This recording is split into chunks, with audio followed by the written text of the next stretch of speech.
Oi, senta que lá vem história. Vocês já devem ter ouvido falar no nome Bauhaus. Bauhaus não é só uma fonte de computador que a gente instala e sai usando. Bauhaus é, até hoje, a grande influência do design. A Bauhaus, ela foi uma grande escola de design que surgiu em 1919 a partir da união de duas escolas lá na Alemanha que falavam sobre criação, sobre artes e arquitetura. Ela teve várias fases. A primeira delas foi com Walter Gropius, o arquiteto, que foi quem criou a Bauhaus, quem foi que começou a história da Bauhaus, ele foi o primeiro diretor. E eles tinham uma filosofia de que eles tinham que primeiro treinar todo mundo para todas as oficinas, então trabalhava com barro, com vidro, com madeira, com tecidos, aprendiam cor, aprendiam várias coisas para depois irem aprender a profissão. Então, inicialmente, as pessoas eram preparadas nessas grandes oficinas. Eles também criaram vários estudos. Inicialmente a Bauhaus era muito artística. Ela tinha a fase expressionista, ou seja, cada artista, cada designer, cada arquiteto tinha que expressar seus sentimentos, tinha que expressar a sua arte.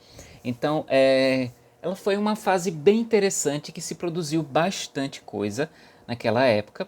Eles eram muito estranhos para o local, né? Afinal, 1919 você tem 100 anos atrás. Se em 2020 tem coisa que o povo ainda não entendeu, imagina em 1919.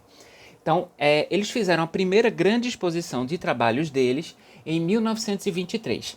A primeira ideologia deles era do Arts and Crafts. Você aprende as artes para depois executar os ofícios. Então, você primeiro tinha que saber arte para depois você ir praticar o ofício do design. Grandes nomes passaram por lá e tinham nomes como, por exemplo, Johannes Itten, que foi o criador do primeiro disco cromático. Vocês já devem ter visto aquele disco cheio de cores que tem no Photoshop e no Illustrator? Pronto, Johannes Itten foi o primeiro criador daqueles discos cromáticos para designers, para arquitetos. Então, a primeira fase, que foi a de Walter Gropius, que foi lá em Weimar, a primeira cidade que a Bauhaus esteve, ela não era uma fase comercial, não era uma fase industrial. Eles queriam se afastar da indústria. E aí eles faziam muita arte. Aí, para tentar se aproximar das pessoas, tentar se aproximar do comércio local, das indústrias, eles fizeram a primeira exposição em 1923. E foi uma exposição um pouco estranha, com tudo que eles vinham criando ali. Então, nomes como Gropius, Hahnemayr e Mies van der Rohe foram os grandes diretores da Bauhaus. A primeira fase dela foi em Weimar, uma cidade alemã. Só que aí, como em 1919 estava começando a surgir o nazismo na Alemanha, artista mexe muito com política. Então, é uma coisa complicada. Então, os nazistas não aceitavam a Bauhaus. Então, quando o partido nazista chegou a Weimar, quando eles começaram a dominar Weimar, chegaram ao poder, eles começaram a perseguir os estudantes e os professores da Bauhaus. E eles fizeram o quê? Colocaram a Bauhaus para fora. Então, a Bauhaus foi para outra cidade, chamada Dessau, que é outra cidade também lá da Alemanha. Em Dessau, eles perceberam que eles precisavam acordar para uma coisa. Eles precisavam se manter. Porque a Bauhaus ela era financiada pelo governo. E se em algum momento o partido nazista ganhasse o poder completo, como ganhou na Alemanha, então, como é que eles iam se manter? Como é que eles iam sobreviver? Então, os estudantes eles começaram a desenvolver materiais para a indústria.